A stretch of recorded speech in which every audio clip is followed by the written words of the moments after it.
Islamic বক্তা আবু তহা আদনানের বিরুদ্ধে স্ত্রীর পরকীয়ার অভিযোগ আলোড়ন ফেলে দিয়েছে ধর্মীয় অঙ্গনে। এমন অভিযোগের পর ষড়যন্ত্র শিকার হয়েছিলেন উল্লেখ করে এবার ক্ষমা চেয়েছেন তহার স্ত্রী নিজেই। এই ঘটনা নিয়ে নিজের প্রতিক্রিয়া জানিয়েছেন এই ইসলামী আলোচক।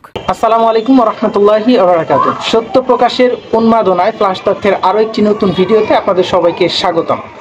গত কয়েকদিন আগে ইসলামিক বক্তা আবু তহা আদনান সাহেবের স্ত্রী তিনি একটি পোস্টের মাধ্যমে জানান তার স্বামী আবু তহা আদনান হুজুর তিনি 15 বছর আগের একটি পুরনো সম্পর্কে আবার নতুন করে আবদ্ধ হয়েছেন।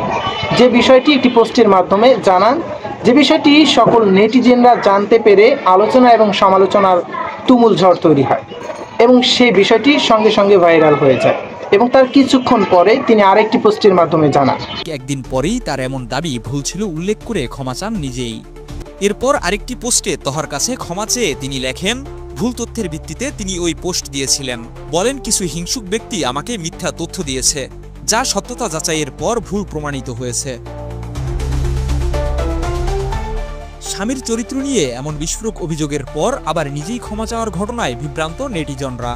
তিনি তার ভুল বুঝতে পেরে জানান যে তার বিষয়টি ভুল হয়েছে এবং তিনি এটাও বুঝতে পেরেছেন যে তার স্বামী আবু তহা আদনান সাহেবের আইডি হ্যাক হয়ে গিয়েছে, যার কারণে এই বিষয়টি সামনে এসেছে এবং যে কেউ সেটা শত্রুতামূলকভাবে এভাবে তার আইডি থেকে এটা প্রকাশ করছে, যেটি তার স্ত্রী বুঝতে পেরে তিনি পোস্ট দিয়েছেন আবু তহা আদনান সাহেবের বিরুদ্ধে।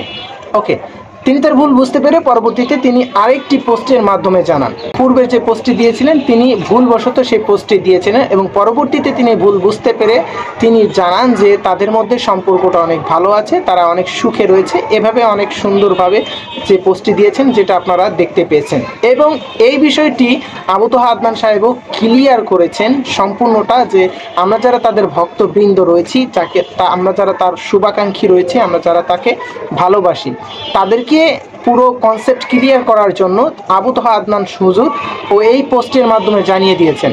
এদিকে স্ত্রী সাবিকুন নাহার ক্ষমা চাওয়ায় তাকে ক্ষমা করে দিয়েছেন উল্লেখ করে দীর্ঘ এক ফেসবুক পোস্ট করেন তহা আদনান। তিনি লেখেন, তার স্ত্রী সাবিকুন নাহার অল্প সময়ের ব্যবধানেই দুটি ফেসবুক পোস্ট করেছেন। দুটোই তার প্রতি স্ত্রী সাবিকুন নাহারের অপর ভালোবাসার নিদর্শন। তিনি লেখেন, হাসে ভুল করেছে, তবে ভুল বুঝেছে।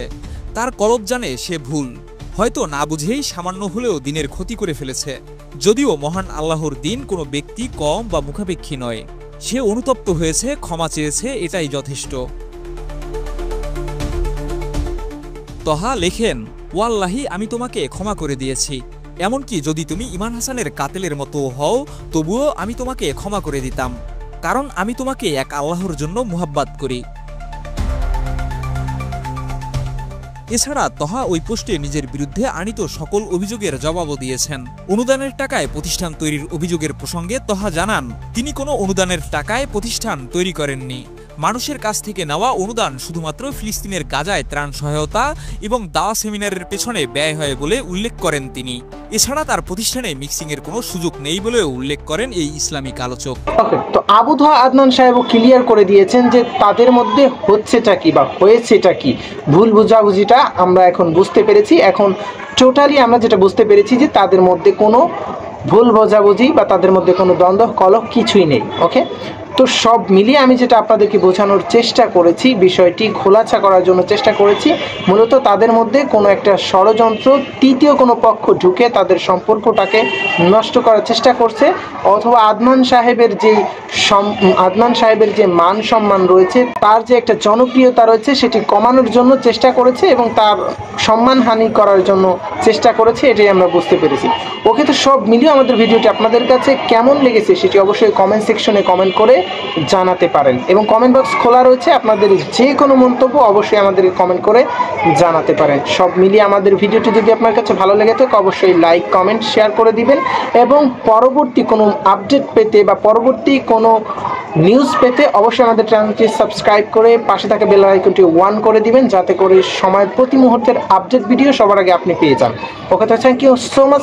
দেখা হচ্ছে পরবর্তী কোনো ভিডিওতে, পরবর্তী কোনো ইস্যু নিয়ে। তখন পর্যন্ত সুস্থ থাকবেন, ভালো থাকবেন। আল্লাহ হাফেজ।